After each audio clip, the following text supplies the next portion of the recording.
Shalom Ubracha, nous commençons aujourd'hui le troisième Pérec de Masechet Chagiga à la première Mishnah. Donc nous avons vu à la fin du deuxième Pérec que les Chachamim ont fait des ma'alot, les marches, des degrés, des chumrot aussi, par rapport à Chulin, ce qui est profane, au Maaser Sheni, à la Teruma, Kodesh, les sacrifices, ou Khatat, les cendres de la vache rousse, et l'eau dans laquelle on a mélangé les cendres de la vache rousse pour purifier les hommes impurs. Les Chachamim ont fait plusieurs chumrot, comme nous l'avons vu. Et là, la Mishnah poursuit, nous dit Chomer Bakodesh Materuma. Les Chachamim ont fait une chumra pour tout ce qui concerne les sacrifices, plus encore que pour ce qui concerne la teruma. Bien que la teruma doit toujours être mangée en état de pureté. C'est-à-dire, dans le fond, il n'y a pas de différence entre l'impureté qui rendrait impur quelque chose pour la teruma, pour les sacrifices. Si ce Kohen mange la teruma, c'est qu'il est pur. Donc s'il est pur, il devrait pouvoir manger aussi des sacrifices. Nous avons vu qu'il y a une chumra midei Rabbanan que non. Il est pur pour la teruma, mais il n'est pas considéré pur pour les sacrifices. Donc le Tana de la Mishnah vient nous dire ici, Chomer Bakodesh mi bateruma. Il y a une chumra Bakodesh pour ce qui concerne les korbanot par rapport à la teruma. Teruma, donc le prélèvement qui est donné au Kohanim. Shmatbilim kelim betor kelim la teruma. Un prélèvement, si on doit rappeler donc la teruma, un prélèvement de la récolte qui a poussé en terre d'Israël. Il y avait d'abord un premier prélèvement qui était donné au Kohanim, la Trouma Gdola. Suite à un autre prélèvement au Lévim, le Maaser Rishon. Les Lévim devaient prélever encore Troumat Maaser et donner au Kohen. Et ensuite, il y avait le Maaser Sheni. Donc là, le Tana de la Mishnah vient nous dire Madbilim kelim betor kelim la teruma. Lorsque nous avons deux ustensiles impurs, on peut mettre l'un dans l'autre et les tremper ensemble en même temps. Pour tout ce qui concerne la teruma, pour des ustensiles avec lesquels on mangera de la teruma, mais pas avalo la kodesh. Pas si on veut manger avec ces ustensiles des sacrifices. On ne pourra pas. Pourquoi ? Est-ce que c'est une chumra sans aucune raison ? Non. Les Chachamim m'ont quand même donné quelque chose. Que peut-être que lorsqu'on met un ustensile dans un autre et qu'on va les tremper ensemble, le keli, l'ustensile qui se trouve à l'intérieur, va peut-être, par son poids, se coller aux parois de l'ustensile du bas, et l'eau ne pourra pas passer entre les deux ustensiles. Alors normalement, c'est vrai que lorsqu'on met deux ustensiles, ils flottent un petit peu, l'eau peut passer entre l'un et l'autre. Malgré tout, pour Kodesh, les Chachamim ont fait une chumra. On craint que peut-être le keli intérieur va s'appuyer par la pression, va donc être collé au fond de l'autre ustensile et l'eau ne passera pas entre les deux. Et donc là, Tevila, le mikvé ne sera pas bon ni pour l'un ni pour l'autre. Donc c'est pour cela que pour la teruma, on n'est pas machmir. On peut tremper un keli dans un autre. Avalo la kodesh, mais pas pour ce qui concerne les ustensiles qu'on doit utiliser avec les korbanot. Achorayim vetor ou bet atzvita bateruma avalo bakodesh. Qu'est-ce que cela signifie? Alors, le Barthénora nous explique que dans un ustensile, il y a, on peut dire, plusieurs parties. On peut utiliser une partie et pas l'autre. Il y a achoraim, c'est-à-dire si on retourne le keli, il y a parfois dans le socle, à l'intérieur, un creux qu'on peut utiliser séparément, où il y a tor, l'intérieur du keli, ou bet atzvita.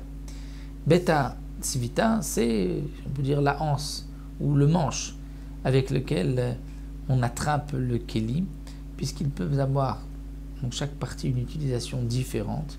Alors il y a un din que si l'un est impur, l'autre n'est pas impur. Donc, normalement, lorsqu'un keli devient impur, il est entièrement impur. Là aussi, le Barthénois nous explique. Lorsqu'il y a une touma qui n'est que midei Rabbanan d'ordre rabbinique, où nous avons une règle que si le keli, le dos du keli, c'est-à-dire il y a un creux à l'intérieur, dans le socle d'un verre, il y a un creux, donc si on retourne le verre, on pourrait mettre quelque chose dans le socle, le bas du verre. S'il y a des liquides impurs qui ont touché l'extérieur, l'intérieur ne sera pas impur. Et donc c'est ce que la Mishnah vient nous dire. chaque partie du keli qui a une utilisation différente est considérée comme une partie à part, comme c'est un autre keli. Donc si des liquides qui donc communiquent une impureté au keli que midé rabbanan, parce que normalement un keli ne peut pas devenir impur par un liquide, il faut qu'il devienne impur par un av atuma, c'est-à-dire le degré le plus fort d'impureté, par un av atuma. Mais là, un liquide, Rabbi m'ont dit, ça rend impur le keli. Donc le liquide a touché l'extérieur, ça ne rendra pas impur l'intérieur. A touché l'intérieur, ça ne rendra pas impur l'extérieur ni le manche. Mais pas pour Kodesh. Pour Kodesh, si une partie de l'ustensile est impure, tout l'ustensile est impur. Une autre halakha, anosé est un midras. Celui qui porte le midras. Donc c'est quoi le midras? On va prendre, comme le cas ici, une chaussure. La chaussure d'un homme qui est zav, qui a eu des écoulements de ziva et qui est donc impur. Sa chaussure a une impureté très très forte qui s'appelle midras et il devient avatuma, degré le plus haut de la terouma. Quelqu'un porte dans sa main une chaussure ou un habit ou un ustensile sur lequel un zav se serait assis ou il a mis ses pieds dans cette chaussure, et bien celui qui porte d'un côté le midras, on va dire même sans le toucher, il le porte, nosé et terouma. Il peut porter de l'autre main la terouma. Pourquoi? Parce que il ne la rendra pas impure. Donc on dit par exemple le Barthénora, il va mettre de la terouma dans un keli en terre cuite qui ne communique pas l'impureté par l'extérieur que par l'intérieur, mais il ne met pas les mains à l'intérieur. Donc il a d'un côté une chaussure d'un zav dans une main, de l'autre côté on lui a mis de la terouma dans un ustensile en terre cuite.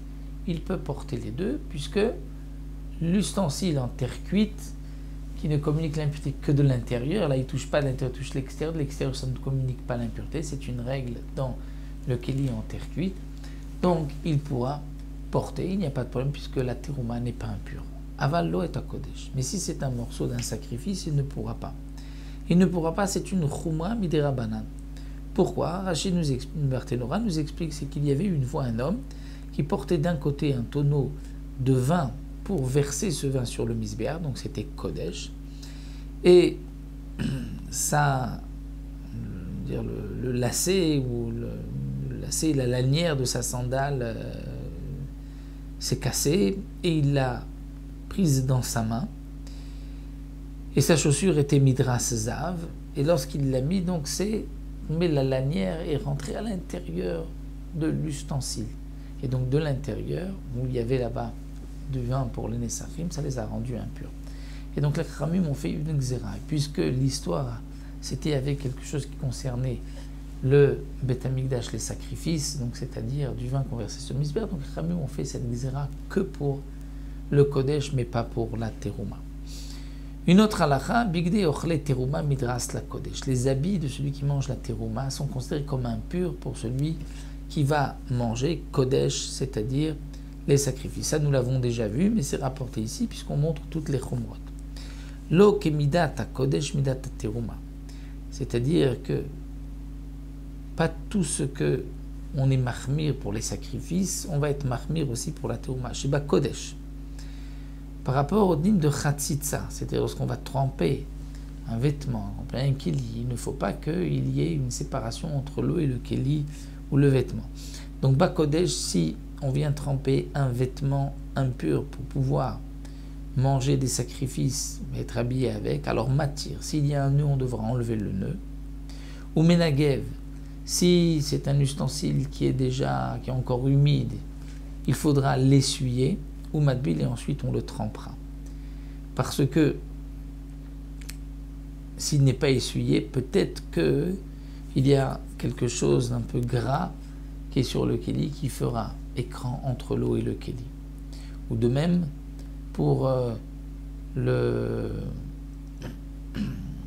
s'il y a un nœud, on l'enlève pour ne pas qu'il y ait de khatitsa et que l'eau puisse pénétrer entre le nœud. Vachar karkosher, ensuite il le rattachera.